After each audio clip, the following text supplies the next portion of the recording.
This is Radio Nepal. I'm Manjil Ghimire with the news. The headlines first.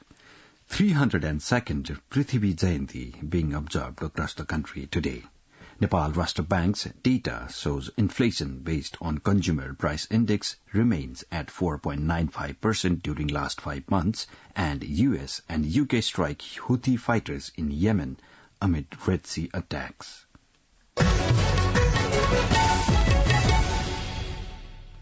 Now, the news in detail. The 302nd Prithvi Jayanti is being observed across the country today.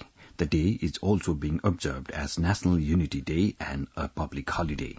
Prithvi Narayan Shah, the king of a princely state named Gorkha, had united princely states and created modern Nepal. He sat on the throne of Gorkha at the age of 20.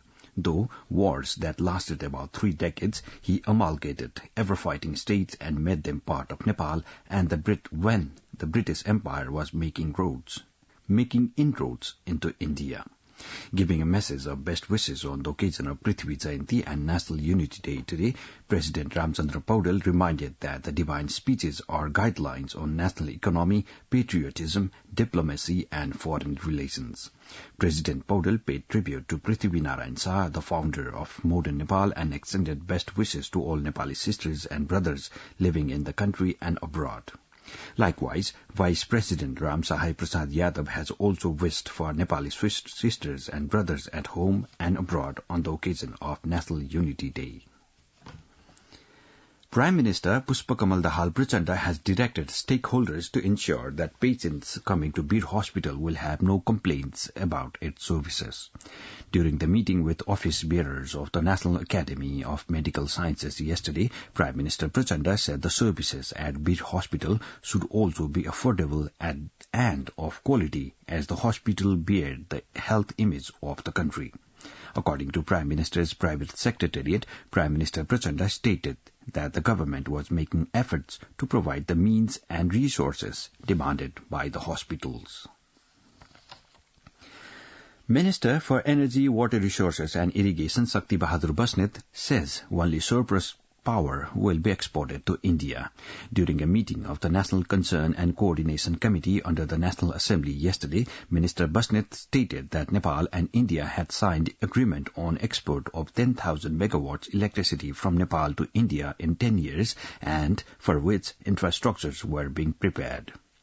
Energy Minister Basnet further said a credible base for production of 28,500 megawatts power in 12 years has been created. Minister Basnet insisted that power trade agreement was made by keeping national interest in center. Nepal Rashtra Bank has published the current economic and financial situation of the country based on 5 months of data of the current fiscal year. According to the data of 5 months, the inflation based on consumer price index on annual point basis is 4.95%. Likewise, gross foreign exchange reserve has increased by 14.8% to 1.76 trillion rupees in mid-December 2023.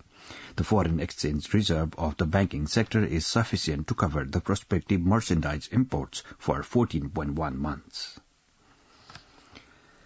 District Court Sarlahi has ordered to keep rape and murder accused Ram Bahadur Bamjan in custody. Justice Vishnu Prasad Rekmi issued an order yesterday to keep Bamjan in custody. With this order, Bamjan has been sent to Mahattari District Prison.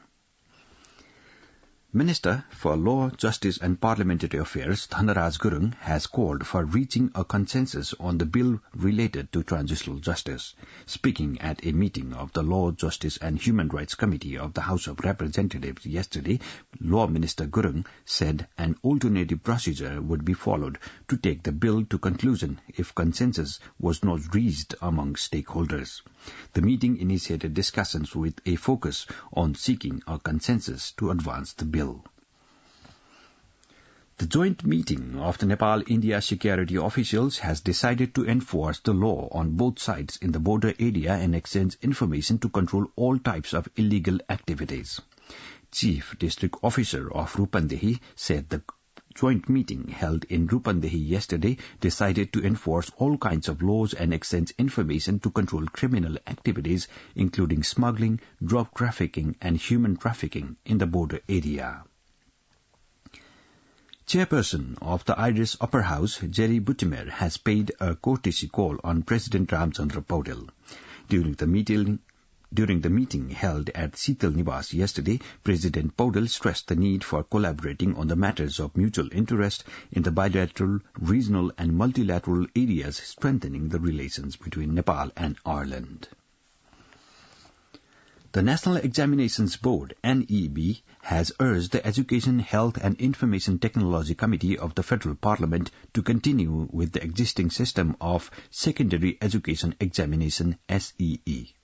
In its feedback to the School Education Bill 2080, the board chairman, Dr. Mahasram Sharma, suggested that the existing SEE should be continued, but keeping it under the jurisdiction of the provincial government.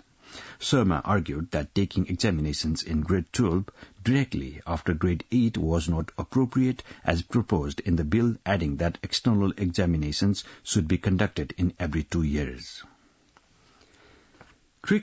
Cricket Association of Nepal, CAN, has suspended former national team captain Sandeep Lammichhane after the Kathmandu District Court sentenced him 8 years of imprisonment in a rape case. Issuing a press release yesterday, CAN chairperson Chatur Bahadur Chand said Sandeep has been suspended from national and international matches as the Kathmandu District Court had already declared him guilty in a rape case. This news comes to you from Radio Nepal. Now on to some international updates. US and UK naval forces in the Red Sea have launched airstrikes against Houthi rebels' targets across Yemen. US officials say warship-launched Tomahawk cruise missiles and fighter jets hit more than 12 sites, including the capital Sana'a and Hadeidah, the Houthi Red Sea port stronghold.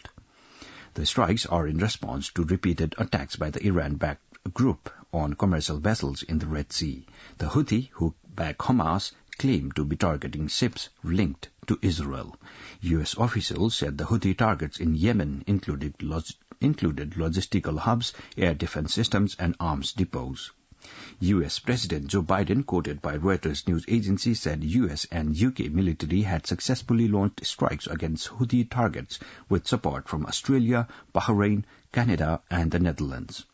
These are the first such actions by the U.S. military in the Red Sea since the Houthi drone and missile attacks on shipping began in November. A state of emergency has been declared in Papua New Guinea's capital after at least 15 people were killed in rioting. Shops and cars were torched and supermarkets looted after police went on strike on Wednesday over a pay cut that the authorities say was a mistake. The unrest follows wider tensions in the Pacific Island nation over rising cost and high unemployment.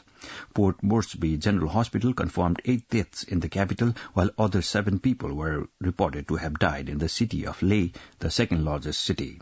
The unrest was triggered after police and other public servants staged a protest outside Parliament on Wednesday after discovering that their wages has been reduced up by 50% in their latest paychecks. Now the general weather forecast for the country. Meteorological Forecasting Division has forecast the weather to be partly cloudy in the hilly areas of Kosi, Bagmati and Gandaki province and mainly fair in the rest of the country today.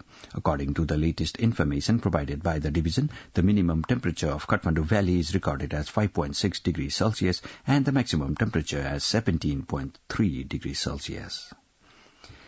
With this, we have almost come to the end of this news bulletin from Radio Nepal for this hour, but before wrapping it up, let's have a reminder of the headlines once more.